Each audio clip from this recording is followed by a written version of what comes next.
So, man, what a painful afternoon, wasn't it, boys? Holy cow. There were the other ones I wanted to put up here, but they would have got me fired, right? Like it was painful. Um, if you didn't vote, because you could always scan that and get in on the Menti. So the Menti's nice because then everything's on your phone in front of you if there's a verse or a question, anything like that. Kurt's handing out copies. This is amazing. Thanks, Kurt. He came prepared. But raise your hand. So your two options, if you didn't vote online, okay, was watching the Bengals lose today in the fashion they lost more like a root canal, or you're like doing your business, your kid's soccer game, grandkid's soccer game, and your iPhone falls into the porta potty, right? Like, which one is it? So raise your hand if you think it was more like a root canal, if you've had the joy of a root canal. Yep, that's been fun, right? I've had about 3. They're terrific, and they come with a bill too, which is amazing. Raise your hand if it's more like you feel like you dropped your iPhone into the porta potty at your kid's game. Yeah. Then the real question is, what do you do if that happens? Like, do you go in after it? It's new fun time, Brian says. He's like, yeah, I've got my limits, and $1,000 is not it. Reaching into a sewage-filled porta potty, pulling that sucker out of there. There's not enough Purell in the world to take that off of your hand afterwards. Yeah, so today was painful. So kudos to you for showing up, because honestly, when they lost in such a fashion, there was a part of me that was like, dude, half of the guys are going to stay home tonight and just lick their wounds and eat chicken wings and like cry into their pillow, right? Because it was just painful, whether you're a huge Bengals fan or not. It's just come to be what I expect, Well, we're going to jump in. We kind of jump in with a little lighthearted sharing time initially every week because I want to get the juices flowing, get you guys talking, get the energy. So I would, suggest if you're at a table of 2, it might be worth joining another table just so you don't talk to each other for 8 minutes while the other tables are talking for 8 minutes, unless you want to. I'm not going to force you because you're all adults. But we're going to start with just a sharing question. I want to get you guys moving on. And it is this. Okay, what are you good at? Okay, so sometimes as guys, we don't know, we probably know what we're good at, but we don't like talking about it a lot. So tell the guys at your table, what are you good at? Like, what are you known for? What's your jam? Doesn't have to be what you do for a living. Maybe you're a really good golfer. Maybe you're a really good chef. Maybe you're really funny, right? So just share. What are you good at? You got about 6 minutes. Go.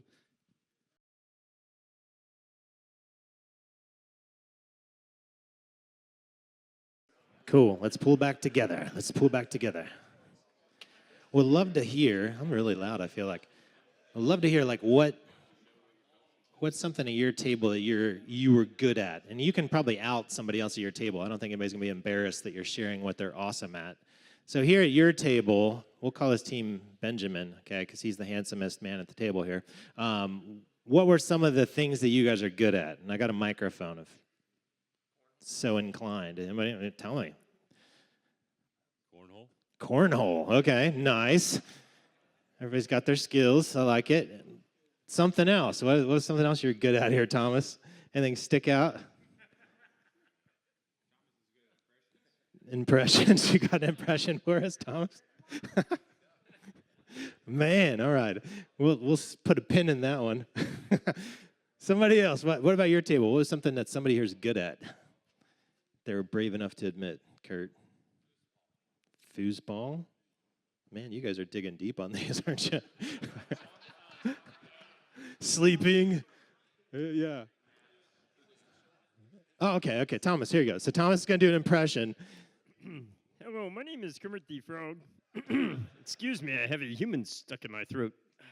That was good, Thomas. Nice work. I like it.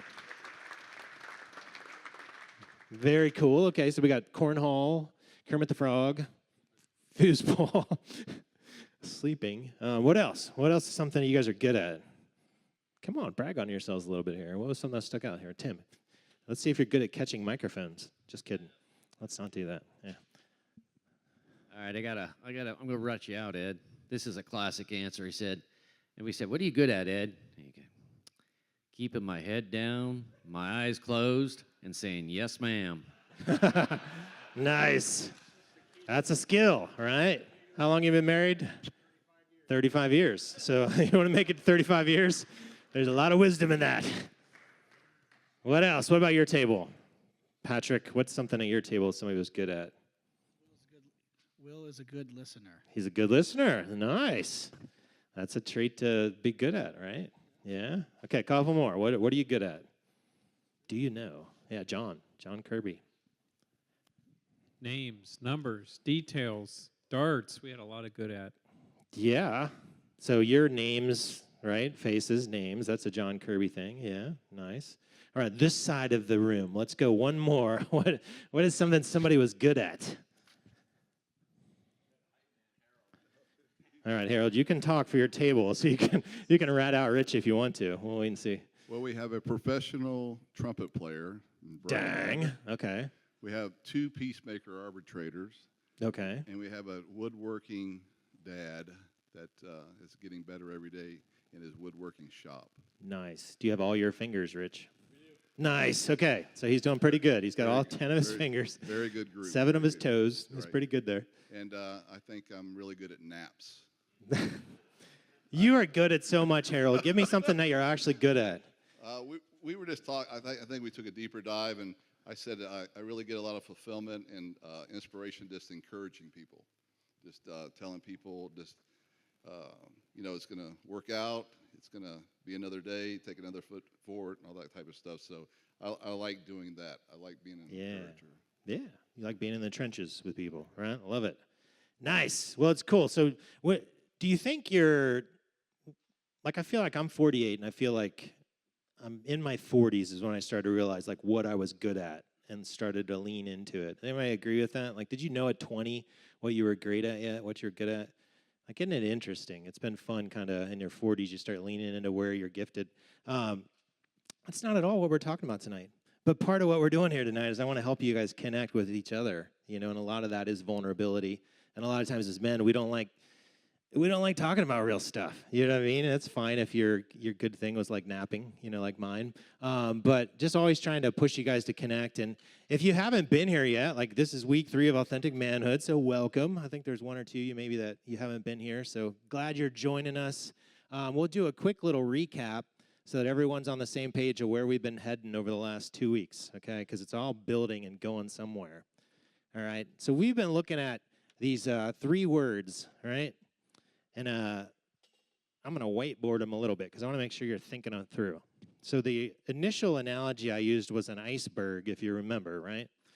Maybe that sucker over there. Don't worry about that. It's all good. Where on the top of the water are the things that other people can see, right, that are visible. So you got actions.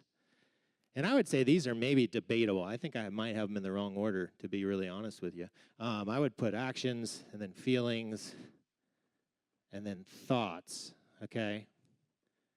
And then what the book has been arguing for 3 chapters now, and they've used different words to talk about this, or that we have these 3 underlying idols in our life is kind of the big religious-y word that they've been using in the book. I've been trying to pair that with the word desire, drive, motivation, these things that are underneath the water that are really controlling what's happening up here, is really being driven by 3, again, drives, desires, motivation. That us as men, we have a very strong drive to control things, right? And it's over here, it's also up there, but that's kind of small to see. That I think we'd all agree with, right? That there's this like internal, we want to be in control, right? Do you love like being totally out of control if you're not on a roller coaster? Not me, like it freaks me out. So we have this drive for control. We have this drive for significance.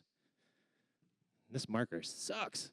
And then underneath that, we have a drive for comfort. So when we look at what's happening above the water here, these things, often they're being driven by the stuff that's happening below the water, whether we know it or not. Okay, that's kind of been the principles that we've been working off of, and I've been encouraging you to think about in your life, which one is more you? Like, are you more like motivated by control? You try to dominate everything happening in your life, be it circumstances, people, all of it. Are you more about significance, where you want to feel like you're important, like you're valuable? Not bad things, right? But could be if that's what you live for. Or are you more motivated by comfort? Like you just want everything to work out. Like I wish everybody would just leave me alone. Let me go to the man cave when I get home from work and just decompress. Like that's more comfort. And what we've talked about is that these things will become in our lives if we don't watch it. They become functional gods. Okay, that we begin to kind of serve them. And that's where that idol word comes from, is they become these kind of powerless things, but they dominate our lives that we live for. All right, we live for control, and it bleeds out in every situation in our lives. We live for significance. We live for comfort. And we talked about how they're really bad gods, that they don't really serve us very well. If you remember last week, we looked at this idea that the Bible really explains that life is about two approaches, that we either have one approach where we serve God, right? Like, and whether you believe God exists or not, like that's kind of what the Bible presents at least, is you can either serve God or you can make your own gods, which a lot of times we serve ourselves, right? A lot of times our own God is us, you know. And last week we set up this idea of Jeremiah 2:13, which is a verse that says, "For my people have committed two evils. They have forsaken me, the fountain of living waters, and hewed out cisterns for themselves, broken cisterns that can hold no water." So what God's talking about there is he's saying, hey, the two big issues going on here is like my people are saying, hey, God, thanks but no thanks, right? Like giving me the Heisman, even though I'm like this living, flowing water, you know, like the fountain out there. Last week I had a pitcher, you can remember. And instead you're digging out your own cisterns, trying to hold water in your life. But the problem is they're broken, you know, and around your tables, you guys had some great conversations about broken cisterns that you've experienced, be it in your career, your family, relationships, all of that. We're like, I thought these would hold water, and they just didn't.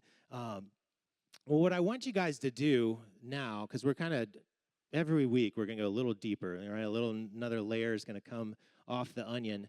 I want you to think about your life and these three concepts, and I want you guys to chew on them. So we'll be on page 44 to start. And it says, temptations and idols, again, idols could be desires, drives, motivations, are issues for all of us. And this has devastated men throughout history. And here's what, I'm always trying to be in tune with what I would be thinking if I were you. You know, besides, man, that guy's devilishly good looking, you know, because I'd be thinking that. But I'd be thinking, like, really, like, devastated? Like, I don't know, Ryan. Like, is my desire for control or significance or comfort really devastated anything? Like, that's a bit of an oversell. Like, anybody in here sell insurance? Did? Okay, so no offense. We need insurance. I found that out this summer when my daughter totaled a car. Okay, so insurance is good. But maybe it could feel like I'm overselling this, right? Like if you ever met with an insurance agent and they were selling you like every possible coverage known to man, you know, and you're like, well, I don't think my dog is going to drive my van into the retaining pond behind my house, but I guess that could happen, right? Like, I don't know. Like, it could kind of feel like that. We're like, I don't know if I'm not really buying that these words are really that bad. Okay, so I want to play with that a little bit in your sharing time, where I want you guys to think of these words, control, significance, and comfort, through the lens of marriage, whether you're married or not, right? Like maybe you've never been married, but I think the vast majority of us in this room have at least been married if we're not married now, through parenting or grandparenting, in your career and in your friendships. So think of if control was not tamed down, that desire, that drive, that motivation, what would be negative about that in your marriage? Like how might that play out if a husband, okay, really struggled with that? Or if significance, right, was not tamped down in your career, you know, how could that play out negatively, right? Like I really want you guys to chew on and try to circle around, like, is this all like a whole bunch of hubbub about nothing?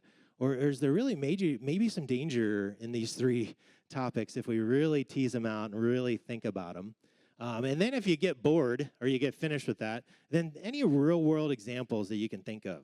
So can you think of anyone in our society who has like fallen, they've been devastated, again, back to that word that the book uses, that their life was devastated because they really struggled with control, significance, or comfort in their marriage, in their parenting, in their career, in their friendships.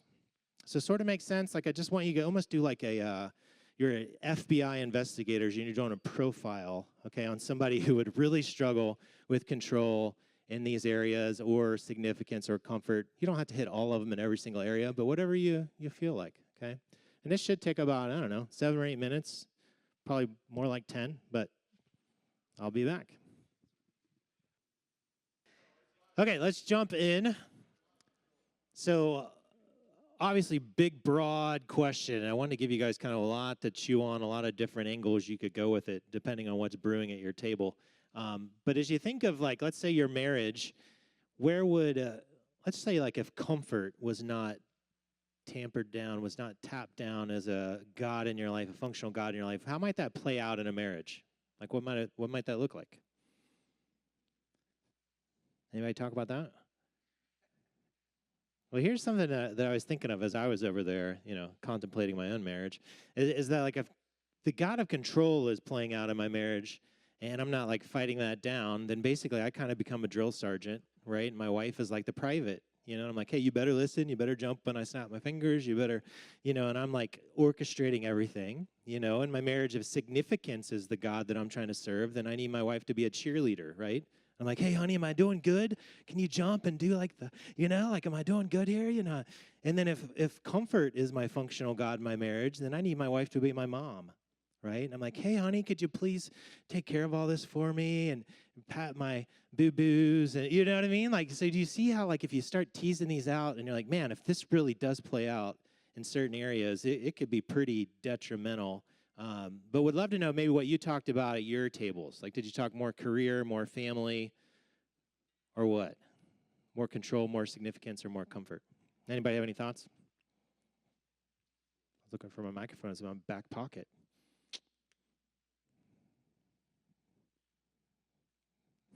I heard conversations. You guys were talking. I heard it. Yeah, Brian. Yeah, we talked more about relationships, marriage, and parental relationships, and how control can be a good thing, right? When you have little kids, you got to have some control, or else there's chaos that reigns, and really just significance, how that plays a role in our marriages, and how that can get off track when we crave significance. Yeah, that's good. That can become an idol. Cool. Thank you, sir. Think of your career. What would be negative in your career if significance became a functional God and it was the thing you're serving, the thing that's driving you as you're waking up Monday through Friday or whatever hours you're working? What might be some of the negatives in that? Anybody toss that one around? Yeah, Jeff. I need like a beautiful assistant to take around my microphone, but that's not me. You'll have to settle for me. What'd you come up with at your table, Jeff? I would say, from a career standpoint, if significance is like the idol, it can cause you to be a workaholic. It could cause you to do behaviors that would not be pleasing to the Lord. In other words, maybe not giving people credit for work that they did, because that might make you look not as good. Might cause you to do things to lie or do things deceitful to make it up another rung on the ladder. I think there's a whole host of bad behaviors that can come from having significance as an idol in your career. Yeah, because then what happens if you get fired, right? Like what happens if you're not appreciated anymore in that thing that you used to be so good at? All of a sudden you're like, well, who am I if I'm not a XY? Like it's a scary thing. Yeah. The other thing I would add, too, is it's never enough. Yeah. You get up to the one rung, and you think that will bring you happiness, and it's the lie. Yeah. Then you get to the next rung. You've got people that become billionaires. And, well, I got $5 billion, and those three people have $10 billion. So it's never enough. And yeah. It's all relative, right? I mean, just think about if you go back in time and tell your 18-year-old self, like, how much money you're making right now, you'd be like, no way, I'll never make that much money, But now you're probably like, if I just had a little bit more, then we could do this, Like, it's never enough. That's great, Jeff. Okay, so I'm trying to just drill down on, like, hey, these are pretty dangerous when they are taken to an nth degree in your life if you're not thinking about them. And I would say each of us probably have our own bent and particular. And sometimes my bent might be different in my marriage than it might be in my career, right? Like you might be more significance driven in your career, in your marriage. You might be more control driven or more comfort driven. Just things to think about, all right? All right. Wind is kicking up. Page 44 in your book, section 1, number 3. I'm going to fill in a blank. get your $15 worth out of these books, eventually. It's not that your desires are too strong and need to be dialed back. Actually, they're too weak and need to be redirected.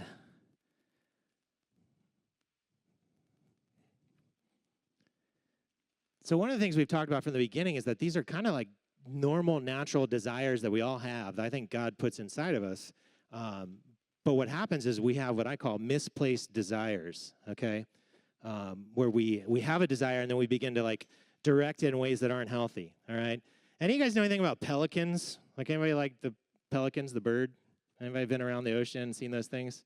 Okay, so here's something you may not know about pelicans, okay? They will literally try to eat everything. Has anybody ever experienced this? All right, well, you're going to learn something tonight, all right? It's a short video about pelicans, and then I'll make an application, all right? So just check in here. Go home and tell your wife you learned about pelicans. She'll be amazed.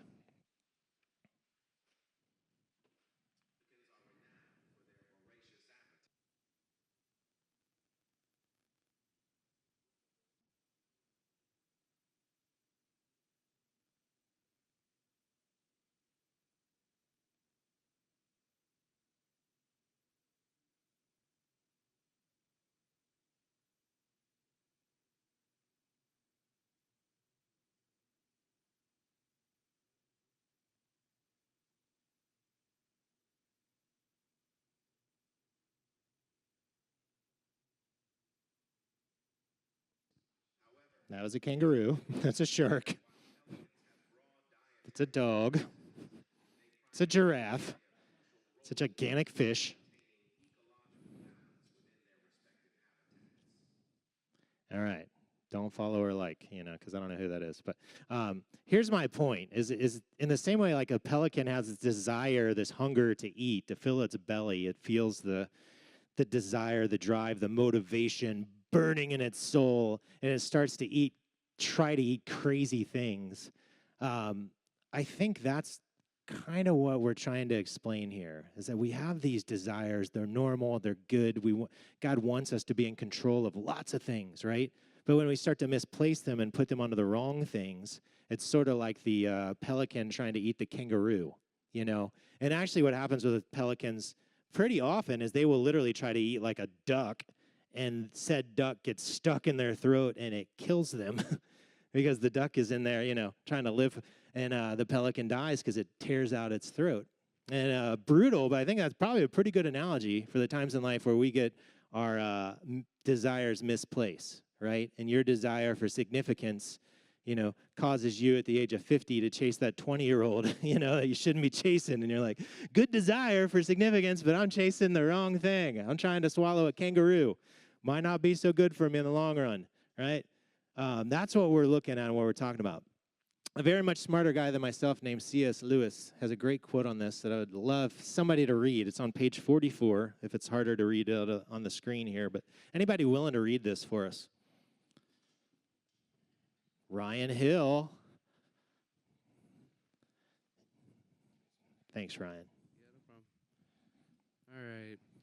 If there lurks in the most modern minds the notion that to desire our own good and earnestly to hope for the enjoyment of it is a bad thing, I submit that this notion is no part of the Christian faith. Indeed, if we consider the unblushing promises of reward and staggering nature of the rewards promised in the Gospels, it would seem that our Lord finds our desires not too strong, but too weak. We are half-hearted creatures, fooling around with drink and sex and ambition when infinite joy is offered to us. Like an ignorant child who wants to go on making mud pies in a slum because he cannot imagine what is meant by offer of a holiday at the sea, we are far too easily pleased. Thank you. You can just turn her off, leave her there, and we'll move around. Next question. Thanks. So do you get the analogy that C.S. Lewis is setting up here, the idea that our desires aren't too weak, but they're just not strong enough, and they're for the wrong things, that we're craving these things that, like, or his analogy is like playing in the sand, on the beach, in the mud, and when we could go out, on this huge, elaborate Caribbean cruise, and we're like, I'm just going to settle. you know? Well, that's this idea of our desires being misplaced, that we begin to have this desire for control or significance or comfort, that God's put a lot of ways in our lives that are meant to meet that. And instead of like seeking that, we try to scratch the itch a different way that often is like trying to swallow a duck, and it causes us a lot of harm, okay? Page 45, section 4, number 2. All 3 of the deep idols promise us happiness, but their promises never deliver. So again, week after week, we're going to keep kind of building onto this foundation that we've been looking at, that like, man, I kind of go to these wells because I have this itch, and I try it, and it doesn't seem to scratch it. You know, it doesn't seem to hold water. That's the bell that they keep ringing, that I'm trying to ring with all of us, so we think about it more. And here's how I see this playing out, how misplaced desires play out, is if I can't control X, I'll control A, B, and C instead.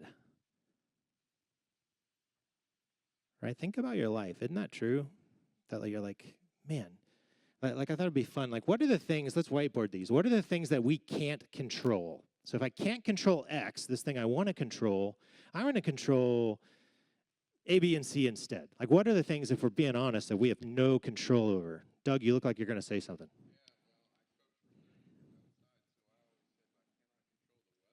The weather, right? Like, holy cow, has our country learned that in the last 10 days, right? That we have Florida's about to get hit by another one. Like, some of you guys have property down there, and it's just like every 3 weeks now, it's getting hit with a hurricane. That's a great one. What else can we not control, if we're being honest? Roger.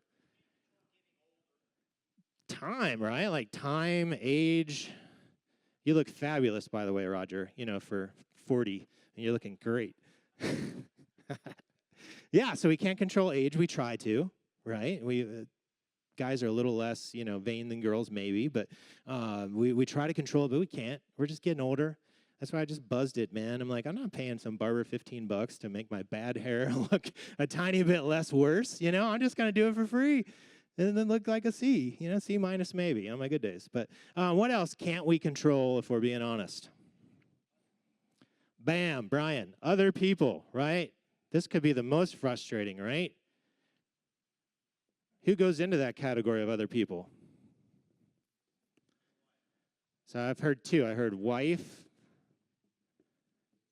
kids. Isn't it nice when your kids are like 2 or 3 and you have some semblance of control of what's going on, and then they're like 13 or 14, and you're like, I'm losing in total control, and then they're 19, and you're like, I have no control whatsoever.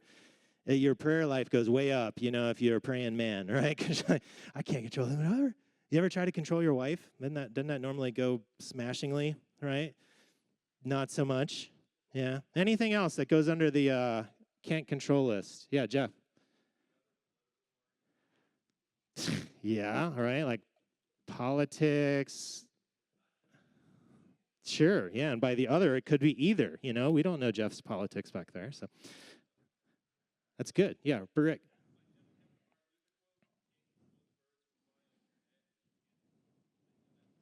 Ooh, that's good. I'm not going to write it because it's long. But, yeah. What about, we kind of hit at it with time and age, but just health in general, right? Like, none of us knows what's happening inside our bodies right now, right? Like, we've all known people that have died way too young, and we've all known people that have smoked and drank and done crazy stuff their whole lives, and they're like 105, and they're on the Today Show, and they're like, what's your secret? And they're like, a Dr. Pepper and a pack of Marlboros, and like, we have no control of our health. We have a little bit of impact with what we eat, how we work out, right? We impact it, but if we're being honest, like, man, I've known a whole lot of really healthy, really fit people that have caught something and died from it, right? I mean, heavy stuff, but anything else that goes in the list of things we can't control, if we're being honest? Genetics, that's a good one, right? Wish I was a little bit taller. Wish I was a baller, right? Like, my son's 14, and he wants to be a basketball player someday. And unfortunately for him, I'm 5'11 and a half on a good day, and my wife is 5'1", right? So he's at 5'9" right now, and he's very concerned if his growth plates have stopped, expanding and all of that, because he's just like, am I going to be 6'2"? And I'm like, no, you're not going to be 6'2", right? Like, and he's so mad that I married my wife. He's like, why didn't you marry somebody taller? And I'm like, you wouldn't exist, stupid. Like, you wouldn't be here. And he fights me on that, but it's so true. Okay, so the first way it plays out with control is that way, is that when we can't. Yeah, go ahead, Bill. Good one, right? That's the big one. Like, don't you wish you could tell God what to do, right? Like, tale as old as time. Make her love me. Make this happen in my career. Make the Bengals make a field goal for the love of you, right? Like, holy cow. That's great. Yeah. So if we can't control any of these, then we control the other things. And the other things a lot of times don't matter as much often, right? That's why we start controlling other people that we can control. Like, you can't control your wife, but you can control the person who works for you at work, or you can control this, or you can, you get really into this weird hobby, because you're just like, man, I can do this. Next one.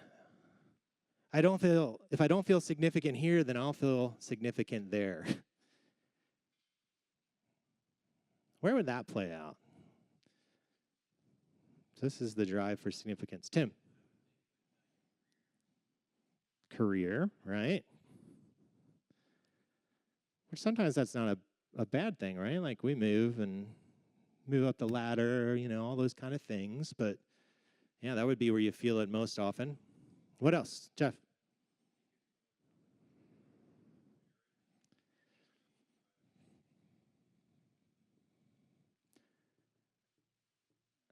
Marriage, right? And that one's tricky because it could be like, I don't feel significant because my wife doesn't express that, in a good way, like, be it from affirmation or affection or sex, right? Like, if you're married, all those things, like, you just want more of that.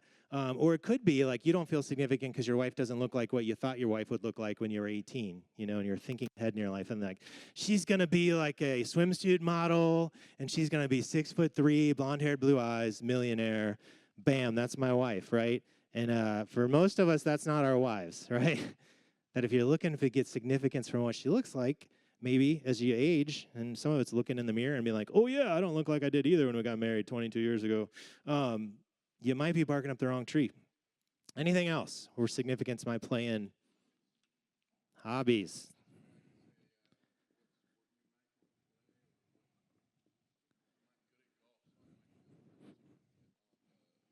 Say cornhole, right? Where's the corn?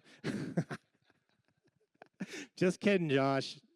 If we ever play cornhole, you're my partner.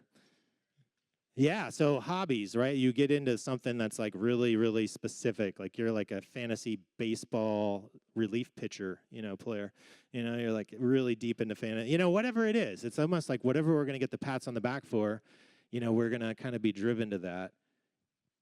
And that's not bad. Again, that's kind of how we're made. But man, can it be bad, right? When it forces us to start kind of swallowing the duck, if you will. One more, friendships. I like it. Give me an example.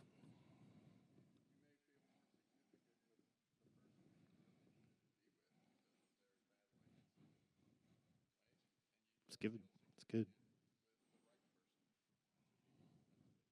Yeah. Or like if one person's a little more, get you a little more clout, they're a little, they're well known, or they help you advance your career, or, you want to be seen with them, more than, yeah, I could totally see that. Oh, gosh, yeah, right.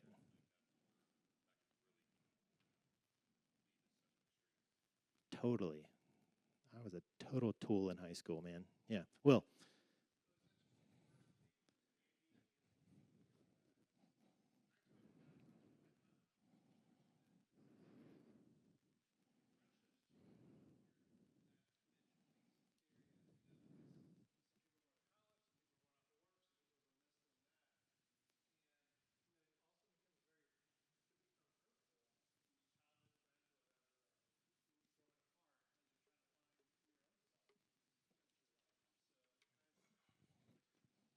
Yeah.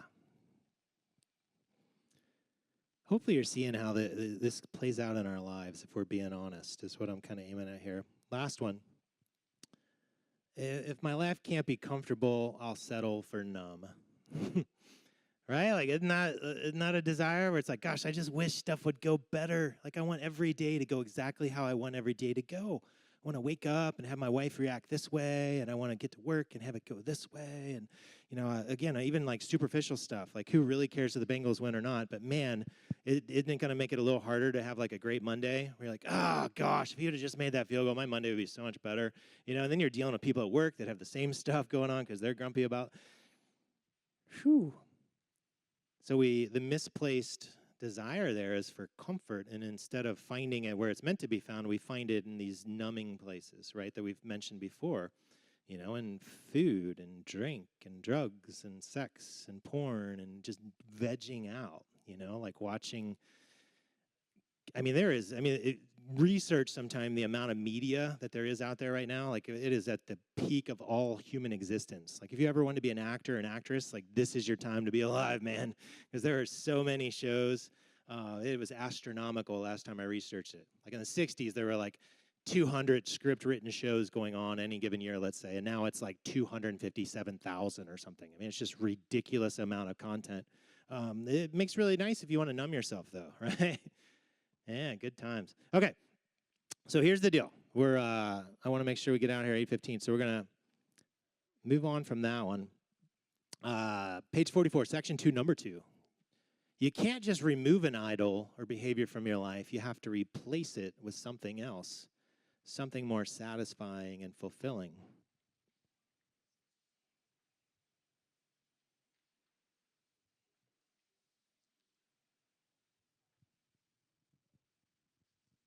Now, you've all heard that before, right? Like, you can't just stop doing something. You got to replace it with something healthy and good, all that, right? And here's where you're like, I know what you're going to say, Ryan. You're going to say, replace the idols with God, right? Like, that's it. I've been to church before. I've like driven by a church, and that's the answer. It's going to be to replace everything with God.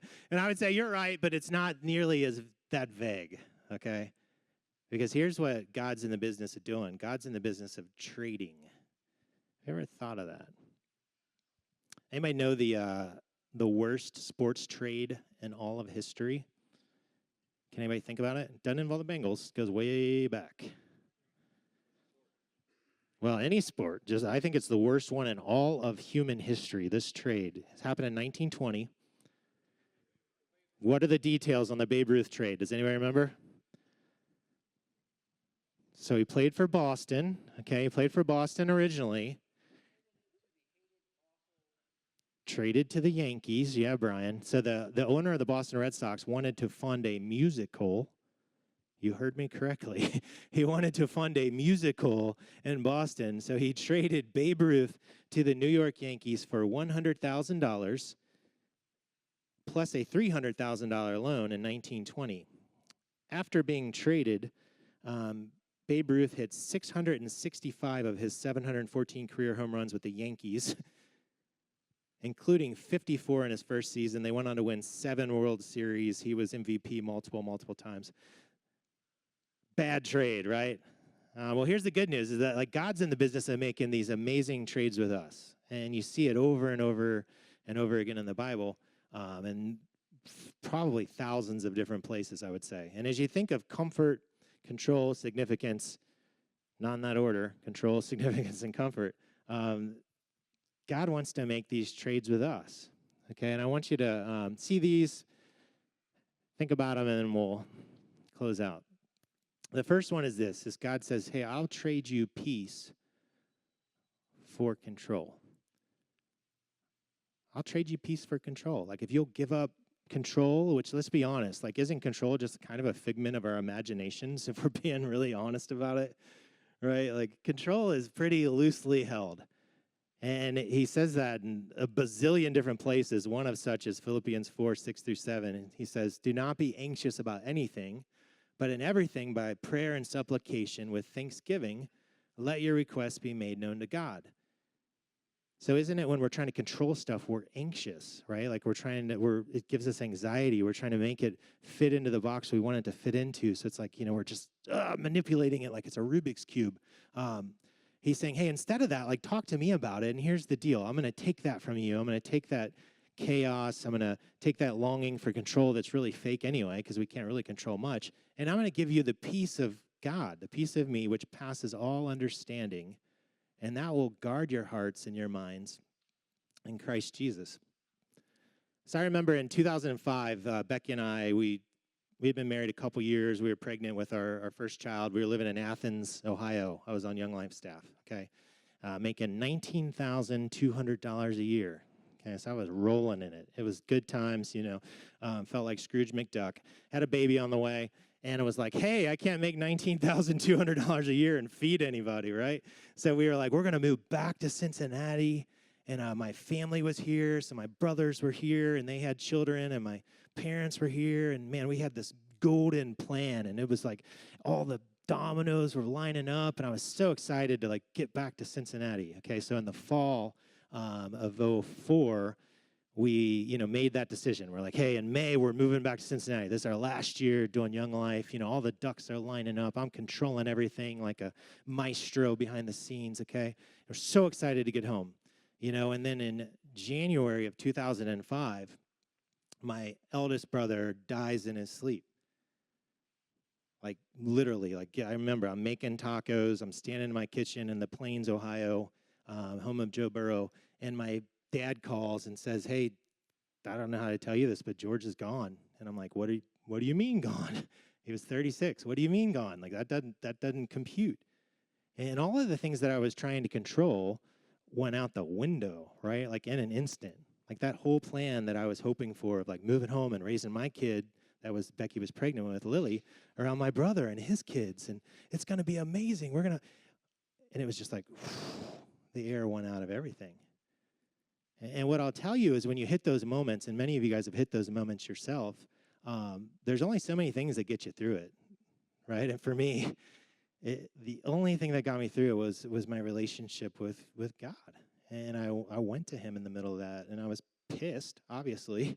And there were lots of heartache, lots of angry thoughts, prayers, movements in my life. But ultimately, it led me to this peace that didn't even make sense, right? Where people are like, how are you okay? 6 months later.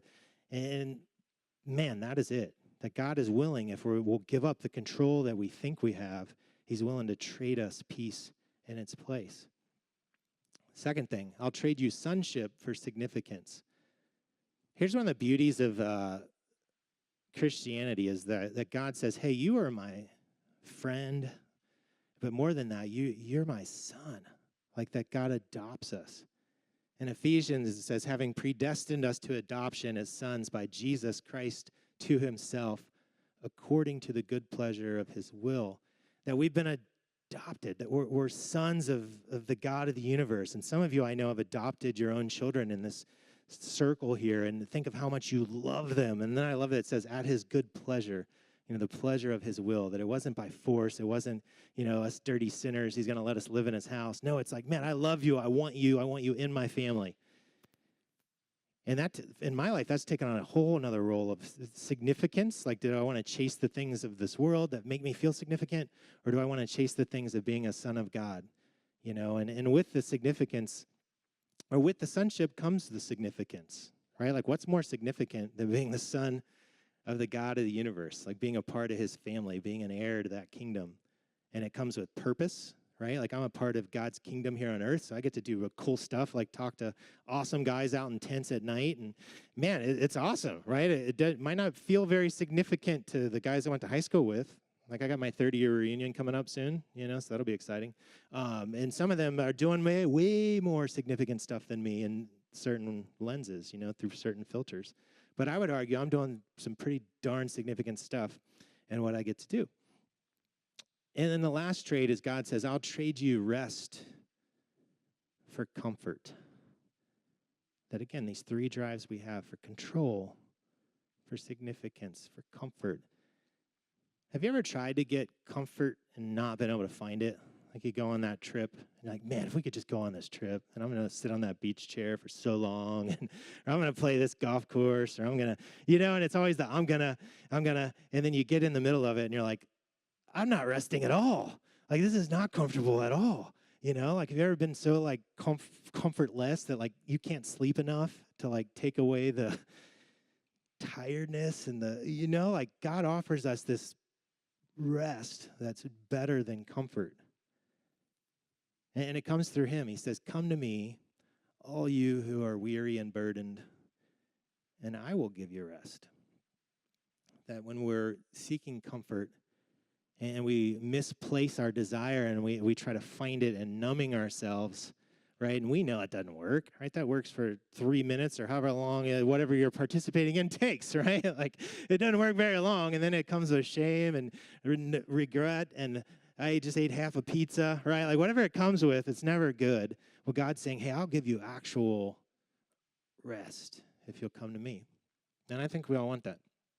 Here's how we'll end. You got 2 minutes, okay? And I want you to look at these 3 verses. These are the ones I just said. They're on the screen here. If you played along in our game, they're on your phone. And pick out which one's for you. Okay, take a look at them. Write them in your books. And then I'll finish our time here in 3 minutes at 8:16. I'll keep you for an extra minute. So 3 minutes. Look at those verses. I'll close this out.